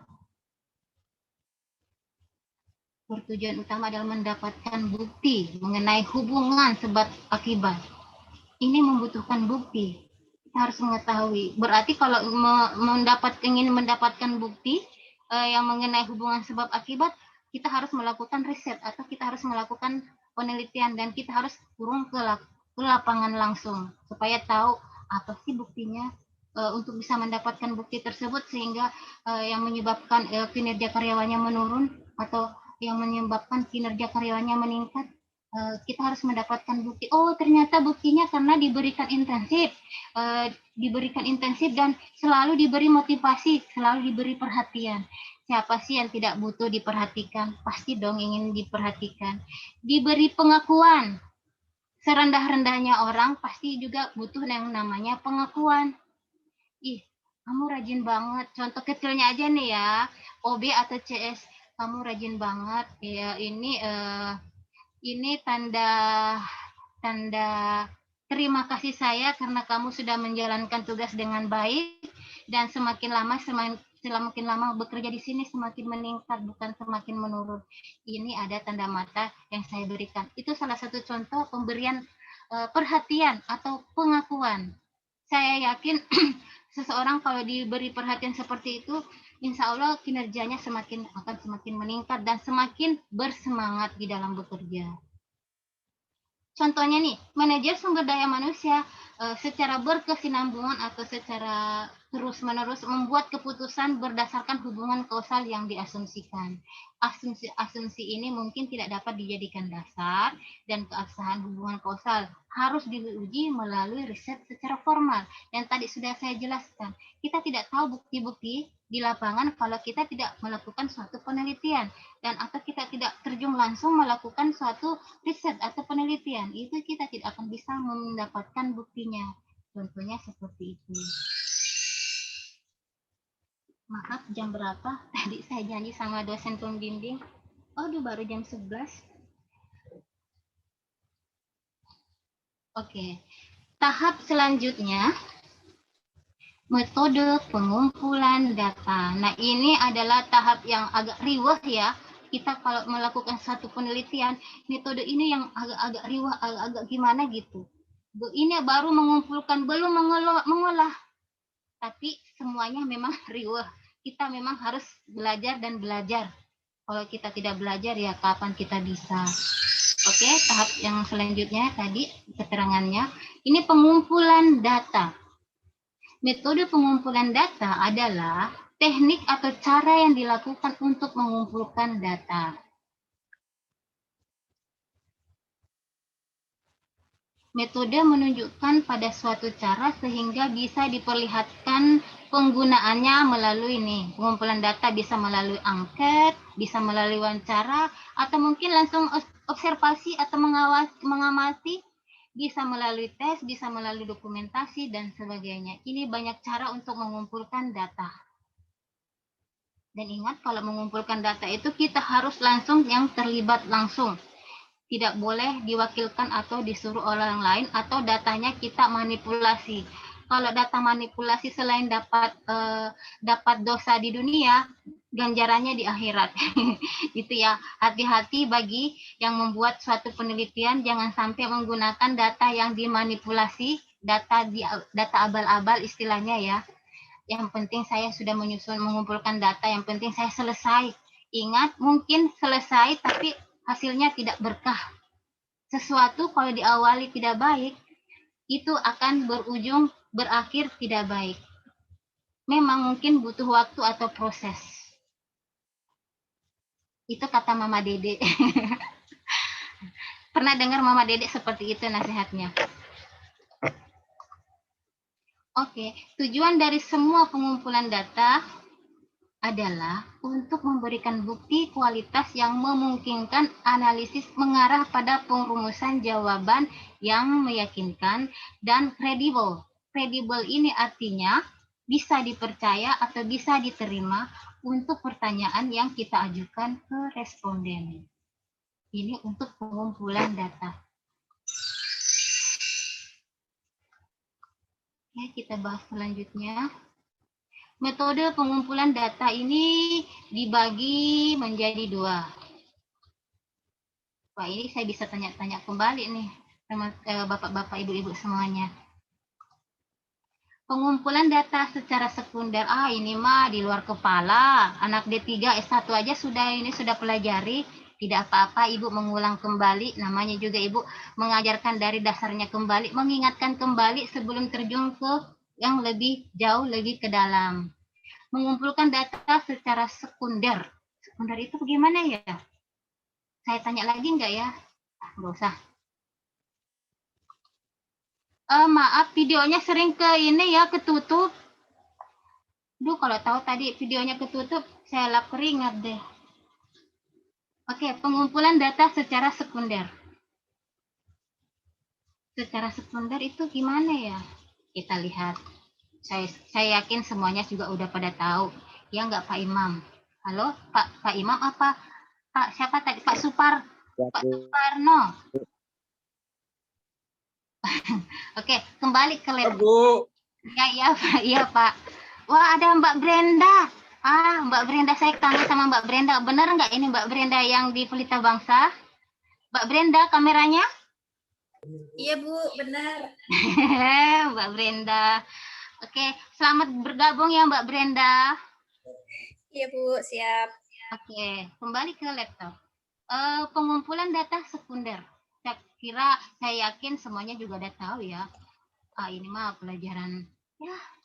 Oke, pengumpulan data secara sekunder dan pengumpulan data secara primer. Ini mah sudah di luar kepala. Oke, pengumpulan data secara sekunder itu kayak gimana ya? Boleh nggak ya saya nanya? Boleh nggak ya? Saya nanya. Boleh, Bu. Oh, boleh. Yang saya tanya siapa ya? Ntar lihat-lihat dulu. Aduh, tapi nggak jadi. Dudi Suryadi. Pak Dudi Suryadi ini yang mana ya, Pak? Mahasiswa Ibu S1, Bu.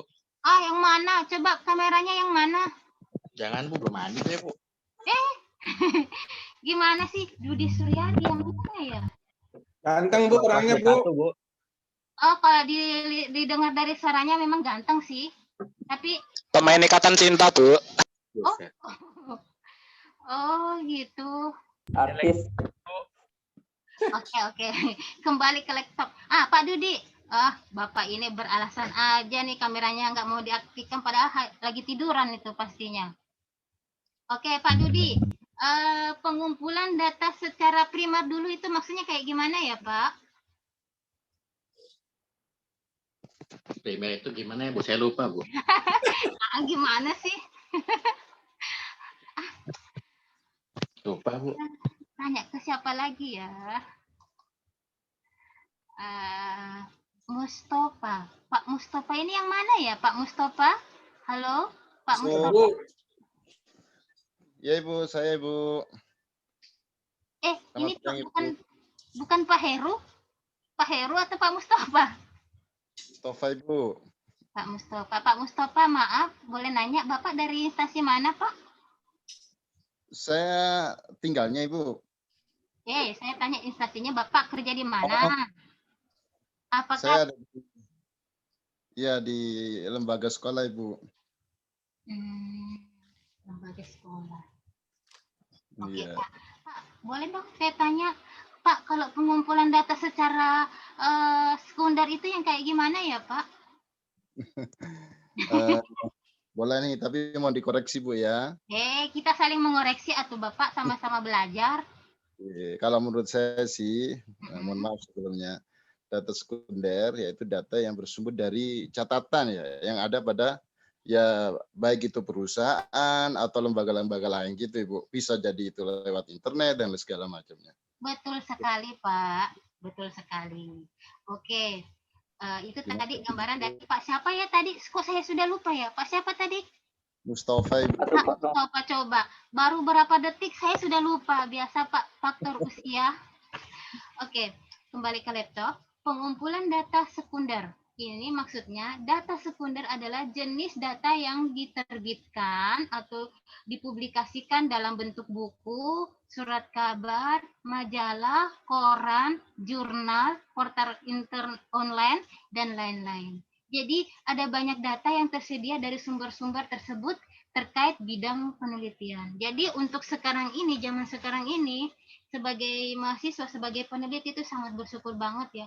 Dibandingkan zaman-zamannya saya dulu, zaman bahela, ya Allah, komputer aja itu 1-2 yang punya. Waktu saya ingat, waktu masih di S1, saya itu bisa lihat komputer itu hanya ada di kantor-kantor atau hanya ada di kampus. Kita di rumah nggak punya. Punya Gi. Kebetulan kakak saya punya komputer. Ini dulu sangat langka. Jadi dulu itu kita kalau membuat suatu penelitian, yang sudah tadi saya katakan di awal, dulu berat banget. Kalau kita mau mencari data, kita itu betul-betul turun langsung, datangi langsung ke pusat statistik, kantor pusat. Ya Pak. Apakah waktunya sudah habis? Oh, kembali ke laptop. Belum, Bu. Oh, nggih. Tadi sampai di mana ya? Oh iya, zaman dulu itu kalau kita mau mencari satu data, ya Allah susahnya, ampun. Kalau kita data statistik nih, kita harus langsung datang ke kantor Biro Pusat Statistik yang ada di pusat. Kebetulan saya orang Sulawesi, itu betul-betul harus ke kotanya langsung.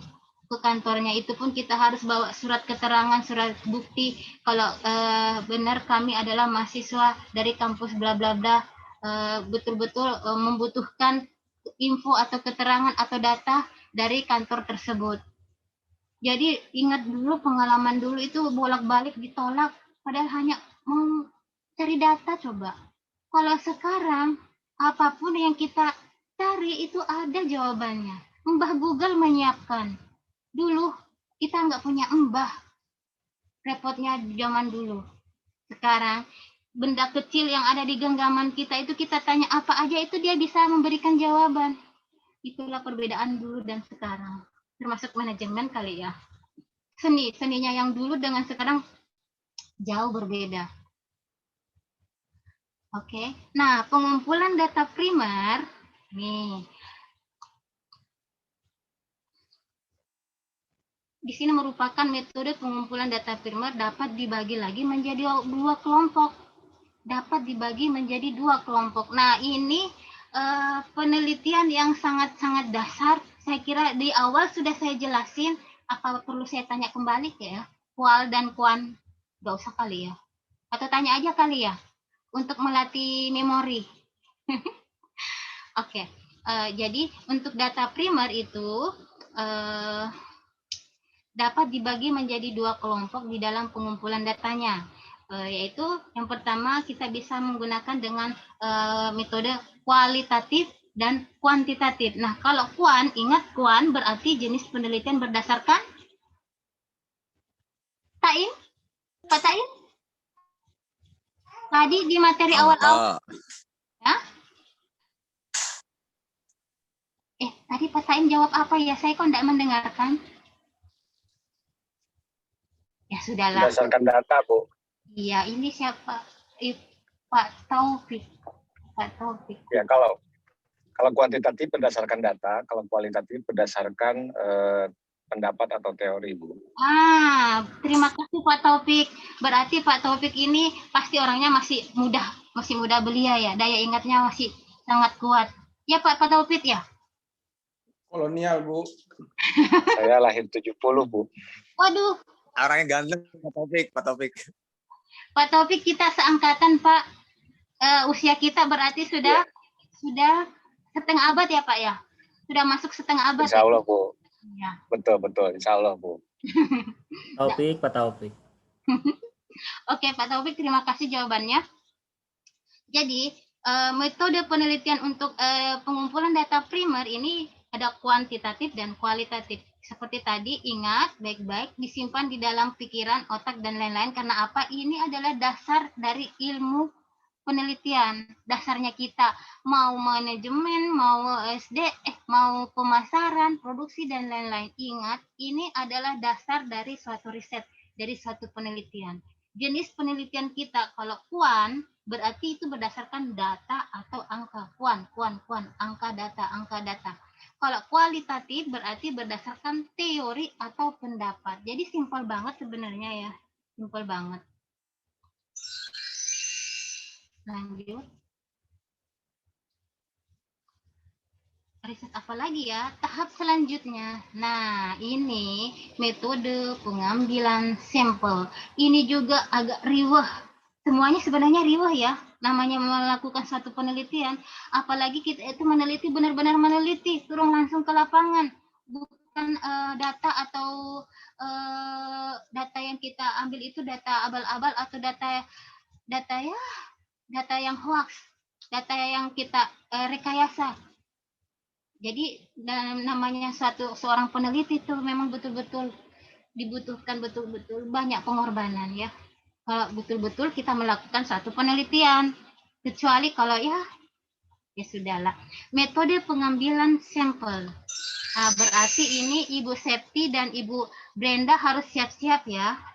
Siap-siap melakukan suatu penelitian.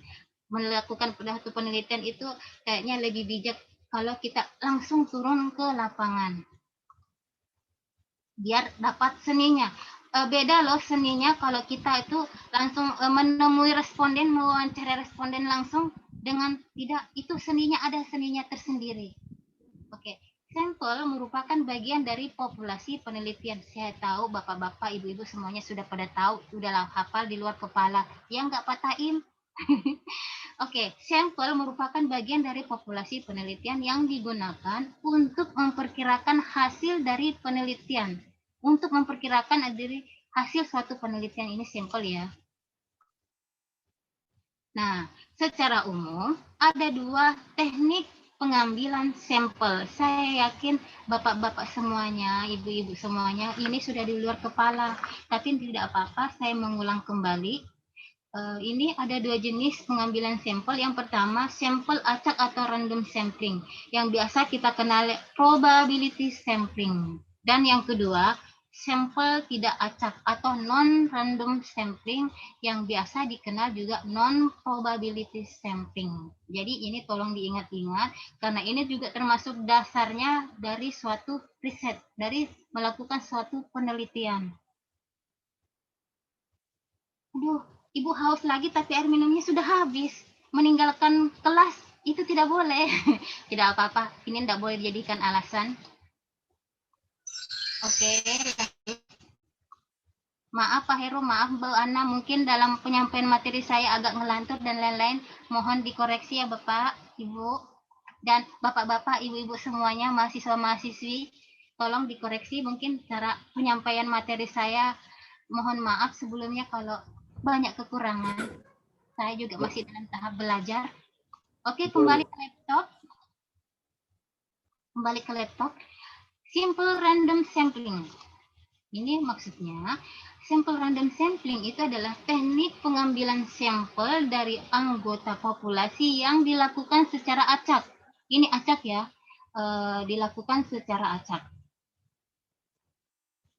Tanpa memperhatikan strata, status, jenis kelamin, dan lain-lain yang ada dalam populasi. Ini simple random sampling. Contohnya, apakah ada yang bisa memberikan contoh? Ya udah, saya aja yang memberikan contoh. Ini contohnya ya, yang random sampling, acak, secara acak, yang tidak memperhatikan strata, status, dan lain-lain, jenis kelamin, dan lain-lain. Ini dalam populasi kita, dalam sampel kita. Contohnya nih, saya kembalikan ke diri saya. Saya mengikuti arisan. Nah, arisan yang namanya arisan, ingat arisan prodi manajemen.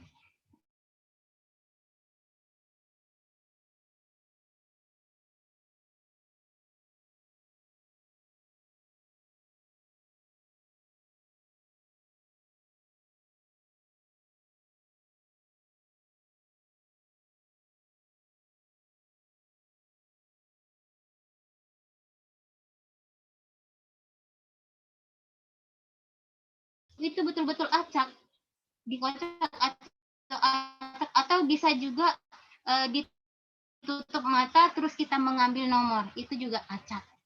Nah, dikocok terus keluar satu, mau itu nama atau itu nomor, itulah namanya acak. Jadi yang keluar dalam kocokan tersebut itu tidak ini acak, tidak memperhatikan stratanya atau jenis kelaminnya atau kedudukannya atau jabatannya, tidak.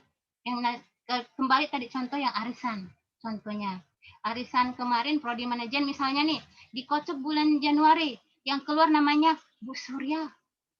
Terus ini namanya juga dikocok ya, enggak, Bu kalau bisa tolong ya, saya butuh banget bulan ini, kalau bisa nama saya ya. Oh, enggak boleh begitu, tidak seperti itu. Yang namanya simple random sampling secara acak tertentu, di mana si periset atau si peneliti ini ingin menyebarkan kuesionernya atau ingin mewawancarai si respondennya untuk dijadikan sampel. Jadi ibu-ibu yang berbelanja di swalayan tersebut secara tidak langsung dialah yang diwawancarai.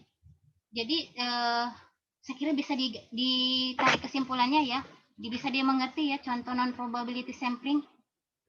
Bisa kan Bapak-bapak? Lutfi Nisa ini Bapak Lutfi Nisa apa Ibu Lutfi Nisa?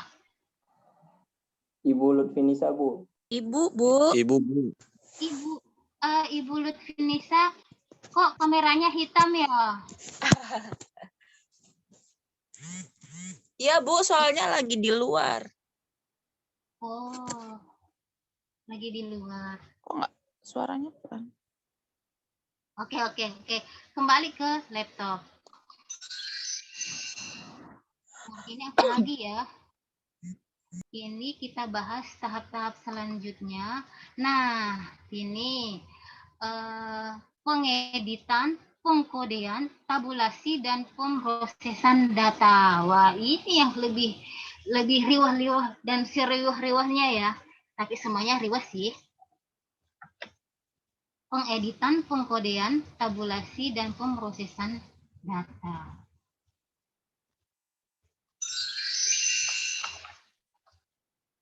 Pengeditan atau editing. Pengeditan ini maksudnya melakukan pemeriksaan atau editing terhadap catatan-catatan hasil observasi kita, catatan dari wawancara kita, dari pengisian kuesioner yang kita sebarkan. Yang diperiksa ialah kelengkapan materinya, kesempurnaan tulisan-tulisannya, dan kejelasan angka-angkanya, serta ketepatan satuan-satuan dan sebagainya. Ini kalau kita sudah menyebarkan kuesioner, sudah ada jawaban kuesioner, ini kita betul-betul harus betul-betul teliti seteliti-teliti mungkin. Kita harus lihat betul angka-angkanya, ketepatan, dan lain-lain, pokoknya mah riwah. Tapi ini harus kita lalui. Yang namanya sebagai pelajar, apalagi sebagai mahasiswa, ini pasti cepat atau lambat kita akan lalui. Dan pasti akan berlalu. Seperti kalian semua, Bapak-Bapak Ibu semuanya, pasti akan segera menjadi magister manajemen. Insya Allah. Oke. Pada waktu pengumpulan data, sampai di mana tadi? Yang diperiksa ialah kelengkapan materi, kesempurnaan tulisan-tulisan, kejelasan angka-angkanya, ketepatan satuan-satuan, dan sebagainya. Yang mungkin pada waktu kita melakukan suatu pengumpulan data itu kita melakukan tergesa-gesa karena kenapa? Mungkin alasan pertama ini saya kembalikan ke saya pribadi. Saya pribadi tergesa-gesa ya. Mungkin pertama karena waduh, ini saya sudah janjian sama responden saya mau ngambil datanya. Aduh, gimana nih? Padahal saya kan harus pergi kerja. Aduh, jam segini, ini kan jam sibuk-sibuknya. Aduh, kalau jam 4, jam 3, jam 4 itu lagi macet-macetnya. Jadi, di dalam mengambil dan lain-lain data-datanya itu dilakukan secara tergesa-gesa. Hati-hati. Pengisian kuesioner tersebut dilakukan oleh si peneliti langsung. Kalau bisa, kalau kita koresponden kita menyebarkan kuesioner kita atau kita wawancarai, itu harus kita langsung yang terlibat. Jangan sampai dengan orang lain. Maksudnya jangan sampai orang lain yang melakukan, karena repot. Saya pernah orang lain yang langsung, saya cuma titip, pernah, saya akui, pernah. Tapi nanti ini akan dibahas dan ada di materi. Ini kebetulan ini ada. Nah, ini harus dilakukan benar-benar. Kita sendiri yang melakukan, yang terjun langsung ke lapangan. Atau oleh sumber data lain, bukan oleh peneliti langsung loh. Ini gimana nih? Tatar. Apa saya yang salah tulis?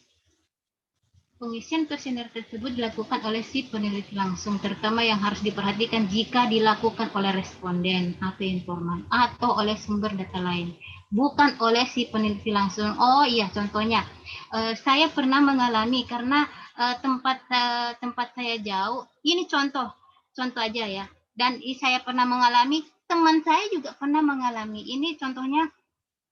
Dia mau melakukan suatu penelitian tentang kain batik, baju batik. Nah, batik ini tentang fashion tapi berbahan dasar batik.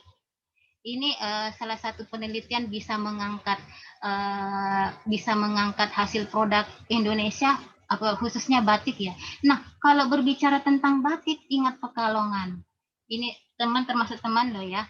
Melakukan penelitian harus respondennya itu ada di Pekalongan, sementara dia ada di misalnya di Jakarta atau ada di Bekasi. Nah, ini untuk menyebar kuesionernya ini bukan si periset langsung, si peneliti langsung, tapi hanya dititip mungkin karena di Pekalongan tersebut ada saudaranya, ada temennya, dititip sama saudara atau temennya. Ini biasanya resikonya juga berat. Kadang data respondennya itu tidak valid karena apa?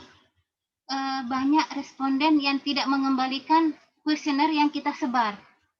Itu resikonya kalau dilakukan atau dititip ke orang lain. Ini pengeditan.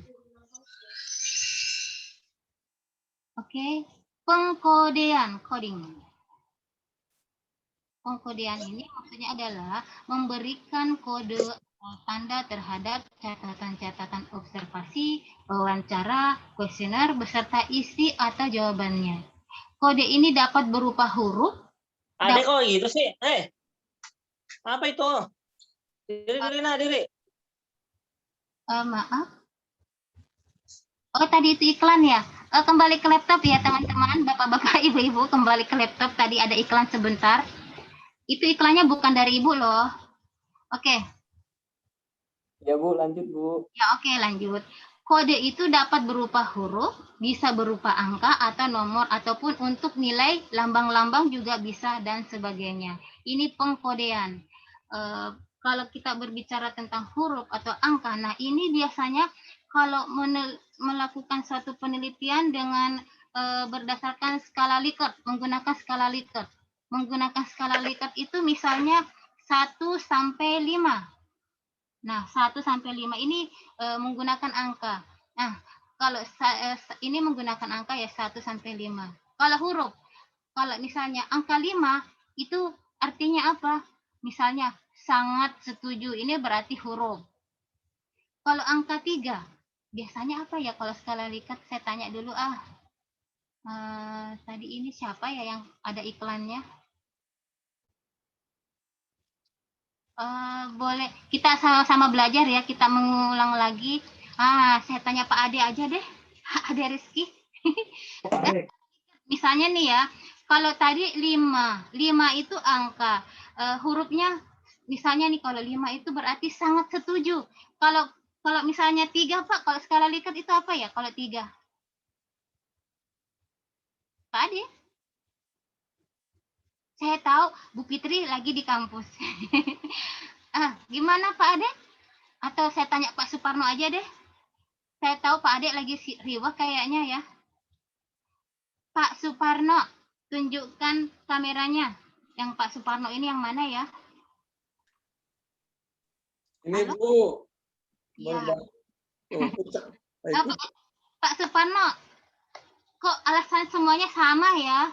Tidak bisa mengaktifkan kamera karena bla bla bla bla bla bla. Oke, enggak apa-apa. Pak Sunario, saya cuma mau Pak Suparno, saya cuma mau nanya nih, kalau skala Likert itu kan misalnya nih mau yang skala Likert 1 sampai 5. Nah, kalau 5 itu misalnya angka 5 berarti kalau hurufnya itu sangat setuju. Kalau 3 tuh Pak artinya apa ya, Pak? 3 absen, Bu. Hah? Biasanya itu yang netral ya. Kalau 3 itu berarti tidak berkomentar atau tidak menjawab. Ya, tidak berkomentar atau tidak menjawab. Kalau Pak Suparno, kalau 1? 1 buruk, sangat buruk ya. Ya, atau sangat tidak setuju. Berarti kalau 2 berarti tidak setuju, ketiga netral tidak menjawab, keempat setuju, kelima sangat setuju. Itu contohnya ya Pak, pengkodean huruf atau angka atau nomor. Lambang-lambang juga boleh. Mungkin untuk lebih jelasnya nanti boleh ditanyakan sama pakarnya ya, sama dosen metodologi penelitian kalian, Bapak Pembina S2 Magister MM sama Ibu Pembina Pak Heru dan Bu Heru. Kemudian kembali ke laptop. Maksud pengkodean ini adalah untuk mempermudah kita sebagai si peneliti mengolah atau menganalisis data kita, terutama jika data atau informasi itu dianalisis melalui tabel-tabel. Ya jelas ada tabel, pakai tabel-tabel.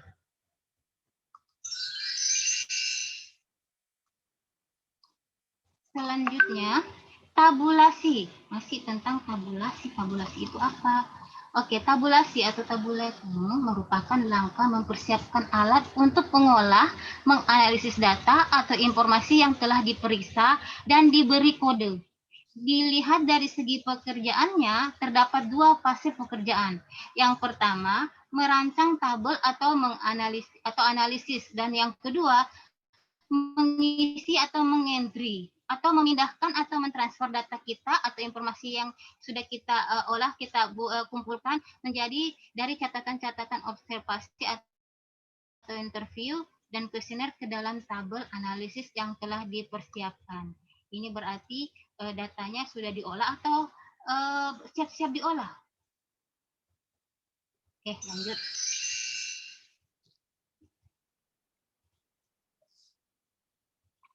Kok belum berakhir ya? Padahal Ibu, alhamdulillah dosennya belum menghubungi. Oke, tahap selanjutnya, mungkin ini tahap terakhir kali ya.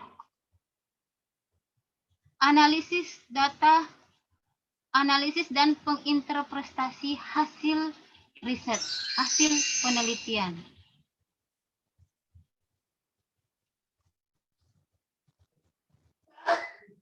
Menurut Pak Istijanto 2005 menjelaskan bahwa analisis merupakan tindakan untuk mengolah data sehingga menjadi suatu informasi yang sangat bermanfaat atau berguna untuk menjawab masalah dari riset atau penelitian kita. Itu menurut Pak Istijanto. Pendapat Pak Istijanto.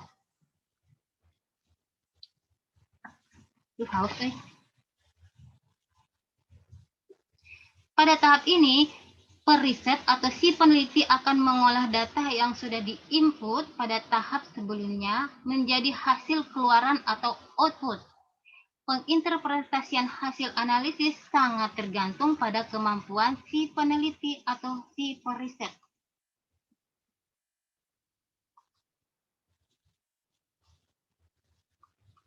Hal yang terpenting adalah bahwa hasil analisis harus dapat menghasilkan informasi yang dicari serta memiliki makna yang berguna bagi perbaikan pengambilan keputusan manajemen.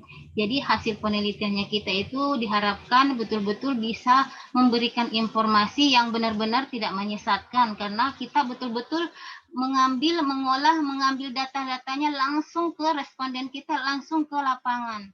Jadi bukan data yang kita manipulasi dan lain-lain. Jadi ingat, hasil penelitian kita itu nanti akan kita pertanggungjawabkan, bukan hanya pertanggungjawaban di dunia, tapi pertanggungjawaban di akhirat. Insya Allah seperti itu. Masih ada tahap riset selanjutnya, penulisan dan penyampaian laporan akhir. Nah, ini penulisan dan penyampaian laporan akhir ini bisa berupa skripsi, bisa berupa tesis, bisa berupa disertasi.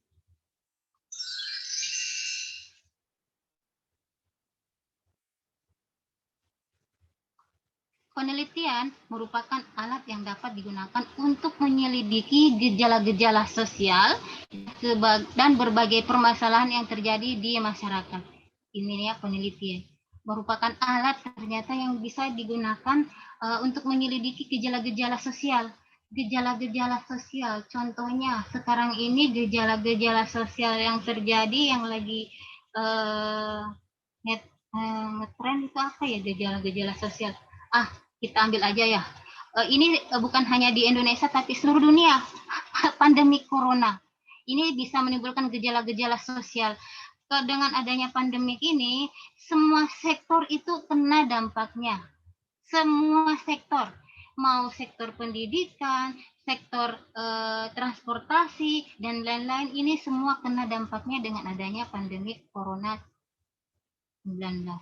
Siapa sih yang pernah, saya tidak pernah, jujur, saya sendiri tidak pernah terlintas di dalam pemikiran saya itu akan menemukan zaman, akan menemukan masa di mana masyarakat itu diwajibkan memakai masker.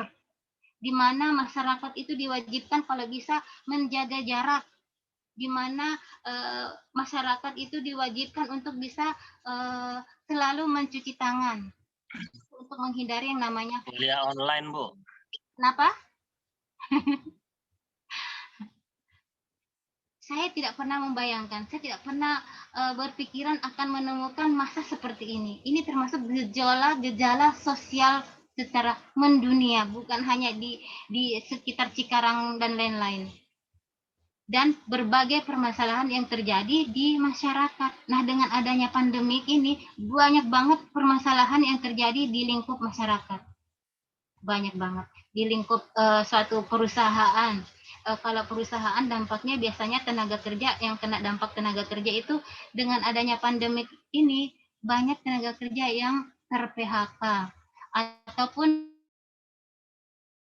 misalnya tidak ter-PHK, banyak tenaga kerja yang dirumahkan untuk sementara, atau ada juga perusahaan mempekerjakan karyawannya 2 hari kerja, 2 hari libur.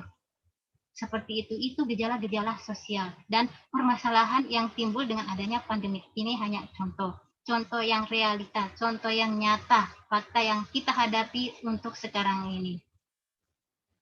Tahap akhir dari satu kegiatan penelitian itu adalah menulis atau menyusun laporan penelitian. Untuk mahasiswa S1 itu menyusun laporan penelitian skripsi. Untuk S2, Pak Taim, kalau S2 laporan akhirnya apa ya Pak Taim? Yang lainnya diam. Pak Taim, halo. Jangan-jangan Pak Taim sudah pergi nih, sudah tidak ada di kameranya nih. Pak Bayu Umar. Pak Bayu. Pak Bayu. Pak Taim masih, Bu. Oh, masih. Iya, Bu. Kirain biasanya Taim itu kalau perkuliahan mungkin karena cara menyampaikan materi Ibu tidak menyenangkan, tidak mengenakan dan boring. Biasanya diam-diam dia tidur di belakang. Itu biasanya Pak Taim seperti itu. Ini hasil dari saya berbicara fakta.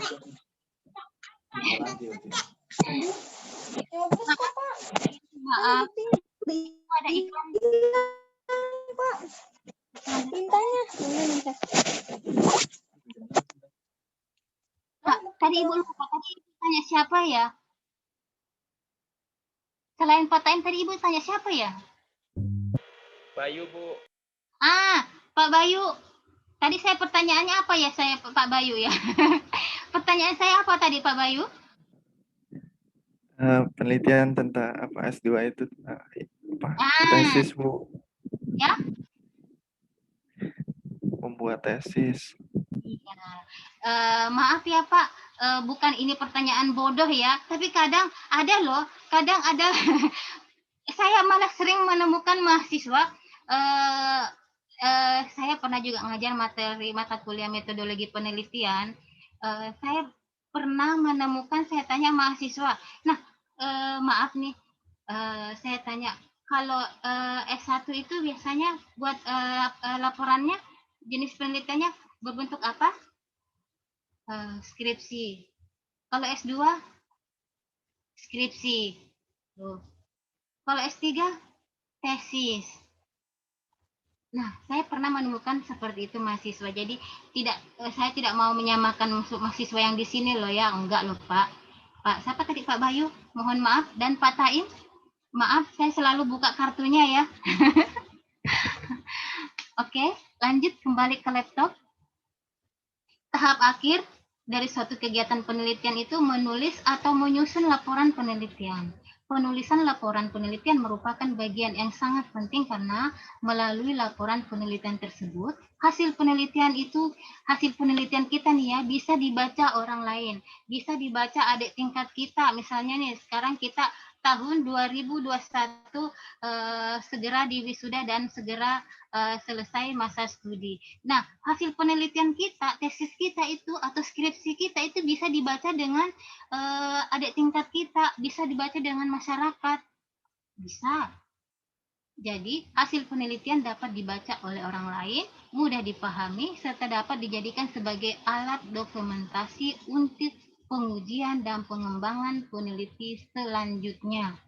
Jadi, kalau melakukan suatu penelitian itu hati-hati betul-betul melaksanakan penelitian. Betul-betul yang namanya mengunjungi responden, membagikan kuesioner itu betul-betul harus kita lakukan. Jangan direkayasa. Ingat, kita sebagai manusia saling mengingatkan sesuatu kalau kita awali dengan ketidakjujuran, mungkin hasilnya sekarang-sekarang masih kita nikmati biasa-biasa aja tuh. Tidak ada dampaknya tuh, tidak ada efeknya tuh. Tapi kita tidak tahu ke depannya. Kita punya anak cucu. Mungkin dampaknya bukan ke kita, tapi dampaknya ke anak cucu kita. Seperti itu. Itu nasihat dari Mama Dedek yang biasa saya dengarkan. Oke, lanjut. Alhamdulillah, materi selesai. Terima kasih. Saya kembalikan ke Pak Heru dan Bu Ana.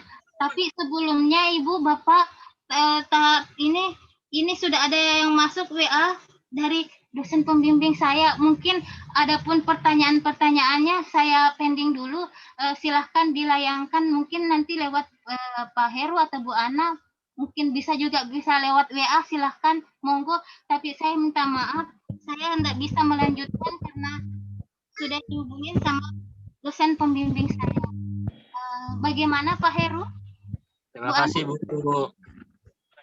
Nanti materinya di-share ya Bu. Oh, insya Allah baik. Terima kasih Bu. Terima kasih Banyak Bu, luar biasa Bu presentasinya Bu. Alhamdulillah bermanfaat. Terima kasih Bu. Iya Bu. Sebelumnya, Ibu. Sehat terus Nur. Sehat ya Bu. Mudah-mudahan bimbingannya lancar Bu. Oke, saya kira materi saya yang sangat simpel ini dan mungkin materinya ya tidak maaf, saya juga masih pemula dan masih tahap belajar. Jadi saya mohon maaf, mungkin pembelajaran PPT-nya keren Bu. Terima kasih banget. Itu saya Iya, tahu itu ada suaranya Bu. Teringking. Oh, terima kasih. Saya kira maaf, dosen saya juga sudah menunggu. Saya deg-degan, jujur Pak, saya deg-degan mau bimbingan. Kalau bimbingan zaman sekarang, dan alhamdulillah curhat sedikit, berbagi ini sedikit. Kebetulan saya